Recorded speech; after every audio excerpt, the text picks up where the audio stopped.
আল্লাহ পাক রব্বুল আলামিন পবিত্র কোরআন শরীফের 24 নম্বর পারার মধ্যে যারা জান্নাতে যাবে, যারা জাহান্নামে যাবে, এই দুই দল ব্যক্তির দুই রকমের অবস্থা বর্ণনা করছেন।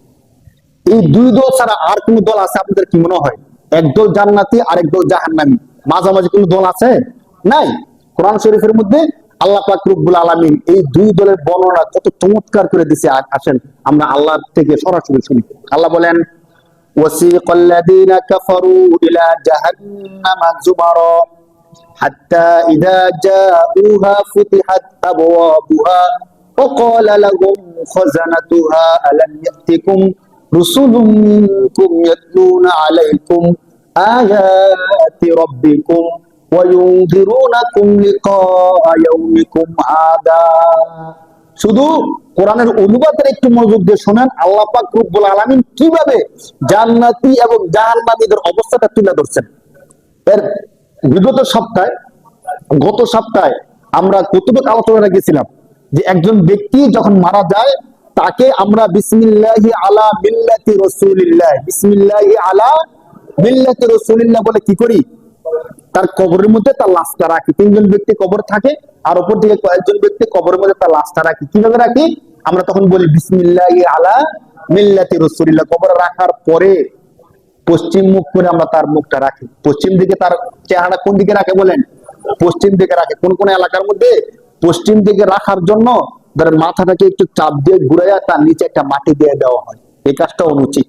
মাথাকে ঘুরাইয়া না, বরং যারা কবর করে তাদের উচিত পশ্চিম দিকে একটু ডাল রাখা, যাতে করে স্বেচ্ছায় লাশটা কি হয় পশ্চিম মুখে আস্তে করে রাখা যায় সহজে। এরা আমরা খেয়াল রাখি যারা কবর করে তাদেরকে আমরা এভাবে বলে দেবো ইনশাআল্লাহ, সুন্নত তরিকায় কবর করাটা। এখন আপনাদেরকে বলি, এই যে লাশের মুখটা পশ্চিম দিকে ক্যাবলার দিকে রাখা হয় কেন? কারণ পশ্চিম হলো আমাদের ক্যাবলা, পশ্চিম হলো আমাদের কি? পশ্চিমের দিকে মুখ করে আমরা সেজদা করি, পশ্চিমের দিকে মুখ করে আমরা কি করি বলেন? এখন যে ব্যক্তির লাশটা আমরা পশ্চিমের দিকে রাখতেছি, কারণ পশ্চিম আমাদের কি? সে তো জীবিত থাকা অবস্থায় কখনো মসজিদে আইসা আল্লাহর সেজদা দেয়নি। এখন তার মুখটা পশ্চিম দিকে রাখলে কি আর পূর্ব দিকে রাখলে কি বলেন? বিষয়টা কি এমন হবে যে পশ্চিম দিকে রাখছি ফেরেশতারা দেখবে আরে তার চেহারা তো পশ্চিম দিকে, অতএব সে মনে 5 ওয়াক্ত নামাজ পড়তো, তারা ক্ষমা করে জান্নাত দিয়ে দেয়। এমন কি হবে বলেন? হবে না, হবে না। সে তো তখন বুঝতে পারবে যে জীবিত অবস্থায় পশ্চিম দিকে মুখ করে আল্লাহর সেজদা করি নাই, আজকে মরার পরে তো ঠিকই আমার মুখটা কোন দিকে হয়ে গেল। কারণ আর সাপ সহজে সোজা হয় না। কখন সোজা হয়? মরলে সোজা। তো মরে সোজা হয়ে লাভটা কি বলে না? এই জন্য আমাদের খেয়াল করে দেখেন, প্রতিটি কাজ আমি মরার যতগুলো কথা বলছি, জানাজার নামাজ, সুন্নত, নিয়ম, সব ক্ষেত্রে ইসলামের এই বিষয়গুলো মানা হইতেছে, কিন্তু জীবিত থাকা অবস্থা আমি কি করলাম না? মানলাম না। যখন তাকে লাশটা রাখি, মাটি দেই, মাটি দেওয়ার সময় আমরা কি বলি? মিনহা খলাকনাকুম ওয়া ফিহা নুঈদুকুম ওয়া মিনহা নুখরিজুকুম তারাতান উখরা। যে এই মাটি থেকে আমাকে সৃষ্টি করা হয়েছে, এই মাটির মধ্যে আমাকে রাখা হয়েছে, এই মাটি থেকে হাসরের ময়দানে আমাকে আবার উঠানো হবে। এই কথাটা বললে আমরা তাকে মাটির মধ্যে রেখে আসি। কিন্তু আমি যে বিষয়টা আপনাদেরকে বোঝানোর চেষ্টা করছি সেটা হলো, এই যে আমরা সাদা কাপড় দিয়ে বেঁধে তাকে মাটির মধ্যে রেখে আসলাম, কার কাছে রেখে আসলাম? আল্লাহর কাছে। কার কাছে রেখে আসি বলেন? সবাই একটু খেয়াল করেন। আমরা এই লাশটা মাটির মধ্যে রেখে আসছি, মানে কার কাছে রেখে আসছি? আল্লাহর কাছে রেখে আসছি। আল্লাহ যতগুলো কাজ করেন সবগুলো কাজ সাধারণত ফেরেশতাদেরকে দিয়ে করান। কাদেরকে দিয়ে করান? ফেরেশতাদেরকে দিয়ে করান। তা আমরা আল্লাহর কাছে রেখে আসছি, ফেরেশতাদের কাছে রেখে আসছি। এমন আল্লাহর কাছে রেখে আসছি, দুনিয়ায় থাকতে সে আল্লাহকে চিনতো না, দুনিয়ায় থাকতে সে আল্লাহকে কি করতো না? চিনতো না। এখন আমরা অপরিচিত একজন ব্যক্তির হাতে তাকে রেখে আসছি। শুধু অপরিচিত না, অনেক ক্ষেত্রে আল্লাহ বলছে এক কথা, সে করছে আরেক কথা। যদি এমন হয় যে সে দুনিয়ার মধ্যে থাকাকালীন সময়ে নিয়ম কানুন বানাইতো, আইন বানাইতো, তো আল্লাহ একটা আইন দিছে, সে দুনিয়ার মধ্যে আইন বানাইছে আরেকটা। আল্লাহ বলছে একটা, সে বলছে আরেকটা। তাহলে আল্লাহর সাথে তার সুসম্পর্ক নাকি শত্রুতার সম্পর্ক? তাহলে আল্লাহর সাথে শত্রুতার সম্পর্ক নিয়ে কবরের মধ্যে তার অবস্থাটা কি হবে একটু চিন্তা করেন তো। সেখানে তার কেউ নাই, এখন আছে শুধু আল্লাহ। শুধু আছে কে? সে যখন আল্লাহর মুখামুখি হবে, সে যখন বুঝতে পারবে আল্লাহ আইন বানাইছে একটা, সংসদে বসে আমি বানাইছি আরেকটা, তখন উপায়টা কি হবে একটু ভাববে দেখেন। যার কারণে এখন সে কবরের মধ্যে একাকী আছে, তো উপায়টা কি হবে? হাদিসের মধ্যে মিশকাত শরীফের একটা হাদিস আছে, শুধু এই হাদিসটা আপনাদের সামনে শোনাবো আর পঠিত কোরআনের আয়াতটা আমি আপনাদেরকে অনুবাদ করে দিই।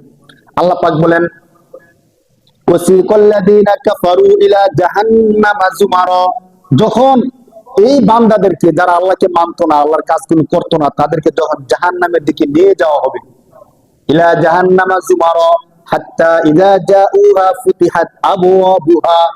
খেয়াল করেন, জাহান্নামে যাওয়ার সময় জাহান্নামে তাদেরকে ঠেলে টেনে হিঁচড়ে নিয়ে যাওয়া হচ্ছে, তখন জাহান্নামের ফেরেশতারা জাহান্নামের দরজা খুলে দিবে। জাহান্নামের দরজা খুলে দেওয়ার পরে তাদেরকে ধাক্কা দিয়ে জাহান্নামে ফেলে দিবে না, ফেলে দেওয়ার পূর্বে একটা কাজ করবে। وقال لهم خزنتها ألم يأتكم رسل منكم يتلون عليكم آيات ربكم।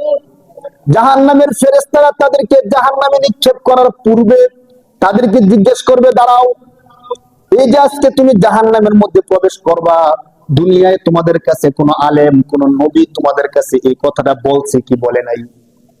বলেন, আমরা যদি খারাপ কাজ করি জাহান্নামে যেতে হবে, এই কথাটা আমাদেরকে কেউ বলছে নাকি বলে নাই? সেম প্রশ্নটা খজানাতুহা মানে হলো জাহান্নামের দারোগা ফেরেশতা, যারা জাহান্নামের ফেরেশতা তারা প্রশ্ন করবে, ওয়াকালা লাহুম খজানাতুহা আলাম ইয়াতিকুম রুসুলুম মিনকুম, তোমাদের কাছে কোনো রসুল আসে নাই? আল্লাহর পক্ষ থেকে প্রেরিত কোনো দূত আসে নাই? কেউ কি তোমাদেরকে কোরআন পড়ে পড়ে শোনায় নাই? দেখেন পড়বে আর যাইতেছে, আলাম ইয়াতিকুম রুসুলুম মিনকুম ইয়াতলুনা আলাইকুম আয়াতি রাব্বিকুম, আল্লাহর আয়াতগুলো তোমাদেরকে কেউ পড়ে পড়ে শোনায় নাই? আমি আপনাদেরকে আয়াতগুলো পড়ে পড়ে শোনাইছি নাকি শোনাই নাই? সেম প্রশ্নটা করবে যে, ধরো হুজুর নিজে নিজে কথা বলে ভুল বলতে পারে, স্বাভাবিক, হুজুরও তো মানুষ না, তাহলে হুজুর কথা না বললে আল্লাহর আয়াতগুলো পড়ে পড়ে কি তোমাদেরকে শোনাই নাই? আলাম ইয়াতিকুম রাসূলুম মিনকুম ইয়াতলুনা আলাইকুম আয়াতি রাব্বিকুম ওয়া ইউনযিরুনাকুম লিকাআ ইয়াউমিকুম হাদা, আজকের দিনের এই সাক্ষাৎ সম্পর্কে কেউ তোমাদেরকে সতর্ক করে নাই? দেখেন, আল্লাহ রাসূল সাল্লাল্লাহু আলাইহি ওয়াসাল্লাম বিদায় হজের ভাষণের মধ্যে সমস্ত সলক্ষ সাহাবীকে সম্বোধন করে বলছিলেন, এ সাহাবায়ে কেরাম, আমাকে আল্লাহ যে দিনের দায়িত্ব দিয়েছেন, কবর সত্য, জান্নাত সত্য, জাহান্নাম সত্য, নামাজ না পড়লে জাহান্নামে যেতে হবে, এই সকল বিষয় আমি কি তোমাদের কাছে বলতে পারছি বা আমি কি তোমাদের কাছে বলছি? আমার দিনের দাওয়াতটা কি আমি তোমাদের কাছে পৌঁছাইতে পারছি? আল্লাহ রাসূল সবার সামনে বলছে, আলা হাল বাল্লাগতু, আমি কি আমার দিনের দাওয়াতটা তোমাদের কাছে পৌঁছাতে পারছি? সমস্ত সাহাবায়ে কেরাম বলছেন, ভালা ভালা, অবশ্যই আপনি পৌঁছাইতে পারছেন। তো নবীজি এই কথা বলার দরকার কি? নবী তো পৌঁছেছে জানি, আল্লাহ দেখছেন। আল্লাহ রাসূল তিনবার এই কথা বলছেন, আলা হাল বাল্লাগতু, আমি কি আমার দিনের দাওয়াত পৌঁছাইতে পারছি? সবাই বলছে বালা, অবশ্যই পৌঁছাতে পারছেন। এই কথা এই জন্যই বলছেন, যখন জাহান্নামে যাওয়ার সময় ফেরেশতা জিজ্ঞেস করবে যে তোমাদের কাছে নবী আসে নাই, তোমাদেরকে দিনের দাওয়াত দেয় নাই, তখন যেন এই কথা না বলতে পারে যে না, পৌঁছায় নাই। এই সমস্ত সবগুলো পৌঁছানো হয়েছিল। ওয়াইনযিরুনাকুম লিকাআ ইয়াউমিকুম হাদা, তোমাদের কাছে কি কেউ এসে এই আজকের ভয়ঙ্কর জাহান্নামের সতর্ক তোমাদেরকে কেউ করে নাই? তখন জাহান্নামীরা স্বীকার করবে, তারা কি বলবে? ক্বালু বালা ওয়ালাকিন হাক্কাত কালিমাতুল আযাবি আলাল কাফিরিন, তারা বলবে অবশ্যই বলছে। তাহলে মানো নাই কেন? কোরআন শরীফের 29 নম্বর পারার সূরা মুলুকের মধ্যে এই বিষয়টা আরো স্পষ্ট করছে। কিভাবে দেখেন, আল্লাহ তাআলা বলতেছেন, কুল্লামা উলকিয়া ফিহা ফাওজুন সালাহুম খাজানাতুহা আলাম ইয়াতিকুম নাদির। আল্লাহ বলেন, যখনই তাদের কাউকে জাহান্নামের মধ্যে নিক্ষেপ করা হবে, নিক্ষেপ করার পূর্বে ফেরেশতা তাদেরকে জিজ্ঞেস করবে, আলাম ইয়াতিকুম নাদির, তোমাদের কাছে কি কোনো সতর্কবাণী, সতর্ক কর্তা কেউ আসে নাই? এর আগের আয়াতে বলছিল কোন রাসূল আসে নাই, আর এই আয়াতের মধ্যে কি বলবে যে সতর্কবাণী বা সতর্কতাকারী এমন কেউ কি আসে নাই? তখন তারা কি বলবে? ক্বালু বালা, অবশ্যই আসছিল, কদ জাআনা নাদির, অবশ্যই আমাদের কাছে সতর্কবাণী বা সতর্কতাকারী আসছিল, তাহলে আসলে মানো নাই কেন? তারা নিজেরাই বলবে, ফাকাযাবনা ওয়া কুলনা মা নাযালাল্লাহু মিন শাই। এতটুকু কথাই আমাদের হেদায়েতের জন্য, শিক্ষা নেওয়ার জন্য যথেষ্ট। শুধু একটু শুনেন, এটা বললে আজকে আমাদের আলোচনা শেষ। যখন তাদেরকে বলবে তোমাদের কাছে কোনো সতর্ককারী আসে নাই, তারা বলবে অবশ্যই আসছিল, তো আসলে তোমরা শুনলা না কেন, মানলা না কেন? তো মানি নাই, কারণ কি জানে? ফাকাযাবনা, যারা আমাদেরকে সতর্ক করছিল, আমাদেরকে বুঝাইছিল, আমাদেরকে হেদায়েত করছিল, আমরা তাদেরকে মিথ্যাবাদী মনে করছিলাম। আমরা তাদেরকে কি মনে করছিলাম? মিথ্যাবাদী মনে করছিলাম। মনে করছিলাম এই কথাগুলো এমনি কয়, এগুলো সত্য কথা না। আল্লাহ দিনকে এত কঠিন করে নাই। তখন তো মিথ্যাবাদী করতো যারা কাফের, রাসূলদেরকে সরাসরি মিথ্যা প্রতিপন্ন করতো। এখন আমরা মুসলমান যারা, আমরা মিথ্যা প্রতিপন্ন করি না। এই কথাটা বলি না যে হুজুরে মিথ্যা কথা বলতেছে। আমরা কি বলি জানেন? শয়তান আমাদেরকে কি বলায়? শয়তান আমাদেরকে বলায়, আমি আপনাদেরকে বলি, দেখেন মিলে কিনা। শয়তান আমাদেরকে বলায় যে আমাদের ইমাম সাহেব যে প্রতি সপ্তাহে জুমার মধ্যে বসে বসে কথাগুলো বলে, কেন বলে? কারণ হুজুরকে তো আমরা রাখছি বেতন দিয়ে। হুজুরকে রাখছি, জুমার দিন আসবে, 12:30 বাজে হুজুর বসবে, বসে বসে আমাদেরকে এই কথাগুলো বলবে। আর আমরা নিয়ম অনুযায়ী একটা প্রসেস, আমরা গিয়ে এগুলো শুনবো, শোনার পরে নামাজ পড়বো, নামাজ পড়ার পরে হুজুর আমাদের সবাইকে নিয়ে দোয়া করবো, দোয়া করার পরে জিলাপি দিলে দিব, না দিলে বাড়ি থেকে ঘুমাবো, শেষ। হুজুরের দায়িত্ব হলো বলা, আর আমাদের দায়িত্ব হলো কি? শ্রবণ করা, শেষ। সেই আর মানতে হবে, শুনতে হবে, আর তো কোনো কথা না। হুজুর যেহেতু বেতন পায়, হুজুরের কথাগুলো বলতেই হবে। আমরা চাইলেও হুজুর বলতে হবে, না চাইলে হুজুর, তো হুজুরের দায়িত্ব হুজুর পালন করে। তো আমরা যদি মসজিদে গিয়ে বসি, তা আমরা শুনতে হবে, হয়তো শুনবো না, তো বসে বসে ঘুমাবো, শেষ। এতটুকু শয়তান আমাদেরকে বুদ্ধিটা দেয়। এখন শোনা ছাড়া উপায় নাই। না শুনলে তুমি করবা কি? নাই তো তুমি ঘুমাইতে পারো, তো ঘুমাও। অনেকে বসে বসে দেখবেন ঘুমাইতেছে, শুনলে শুনতে, না শুনলে ঘুমাইতেছে। মনে করতেছে হুজুরে যা বলে সুদ খালি সত্যি জাহান্নামে যাইতে হবে, এমন তো কোনো কথা না। যে ব্যবসা করতেছে 1 লাখ টাকা পাইলে 1.5 লাখ টাকা পায়, তো আমি তো 1 লাখ টাকা সুদে লাগে 20,000 টাকা পাইছি মাত্র। বিশ্বাস করেন, আমাকে এক ব্যক্তি বলতেছে, আমি যখন তাকে জিজ্ঞেস করছি আপনি কি কাজ করেন, তেমন কোনো কাজ করি না, তো আপনি চলেন কি করে? বলছে একটা নির্দিষ্ট অ্যামাউন্ট বলছে আর কি, 20+ লাখ টাকা আমার আছে। টাকাগুলো কি করেন? ব্যাংকের মধ্যে রাখছি। রাখার পরে আমি নাম বলতেছি না, যেহেতু আপনারা চিনবেন না, তো এই 20 লাখ+ টাকা ব্যাংকে রাখলে প্রতি মাসে আমার আসে 15,000 টাকা। কত হাজার টাকা আসে? 15,000 টাকা আসে। এই টাকাটা দিয়ে আমি আমার সংসার চালাই, আমি চলি। এটা কি হালাল টাকা না হারাম টাকা? শরীয়তের সূত্র অনুযায়ী এই টাকাটা 100% হারাম। কত পার্সেন্ট হারাম বলেন? 100% হারাম। সে বলতেছে, আমি বলছি এটা কি সুদ হয় না? সে বলছে হুজুর সুদ তো হইলো আদআফা মুদাআফা, দ্বিগুণ বহুগুণ বেশি বাড়লে সুদ হয়। তো এটা তো পার্সেন্টেজ একদম নগণ্য, এর শতকরা অনেক কম আসে। আপনি দেখেন 20 লাখ+ টাকা আসে কত টাকা?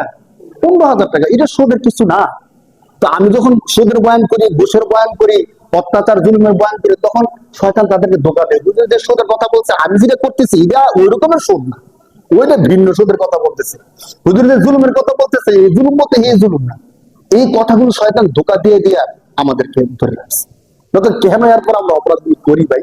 আমি যে কথাগুলো বলি ব্যক্তিগত ভাবে, কথাগুলো আমার না কোরআনের? বলেন, কোরআনের কথাগুলো বলি। আমার দায়িত্ব বলতে হবে, এই জন্য বলি না আমাদের সংশোধনের জন্য বলি? সংশোধনের জন্য বলি ভাই।